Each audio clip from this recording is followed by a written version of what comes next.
The flotilla, including a nuclear-powered submarine, it is being tracked by U.S. Navy and Coast Guard ships as the Russian flotilla is heading to Cuba. And out front has obtained pictures. A passenger on a celebrity cruise line ship, look at this picture, off the coast of Florida took these pictures as the warships passed by. He says they were just a couple thousand feet away, and he saw U.S. ships and planes tracking them. The passenger telling us, quote, "I just happened to look outside and I saw one of the ships. So I went outside to investigate. I could see 6 ships at one time across the horizon. There have been ships in sight most of the day." I mean, just think about that. Most of the day, Russian warships next to a U.S. cruise ship. He adds, quote, "I was surprised how close they are. We are not that far offshore." Meantime, in Moscow, Russian state television is touting the deployment of the ships off the U.S. coast as tensions increase with the U.S. And Matthew Chance is out front from Moscow tonight.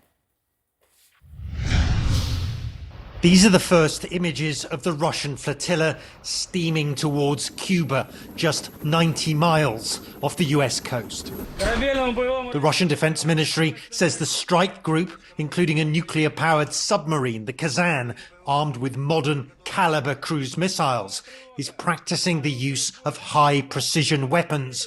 But it's really about Putin flexing his muscles on the international stage. Led by the flagship of Russia's Northern Fleet, the Admiral Gorshkov, which Russia's defense ministry says is normally equipped with latest Zircon hypersonic missiles. This is meant to deliver a powerful message to Washington.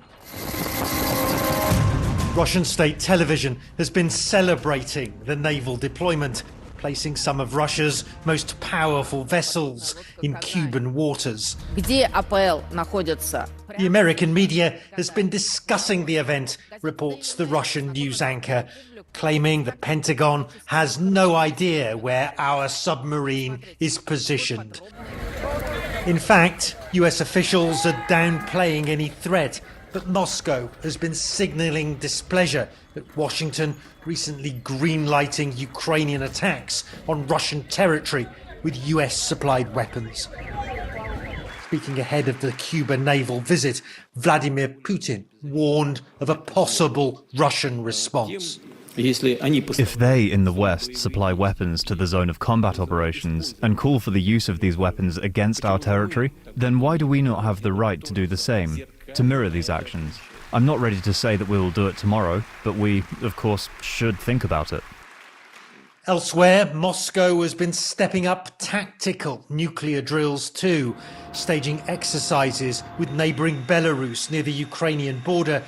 Russian tactical nukes, delivered from either ground or air, can level entire cities, although the Kremlin insists it has no plans at this stage to use them.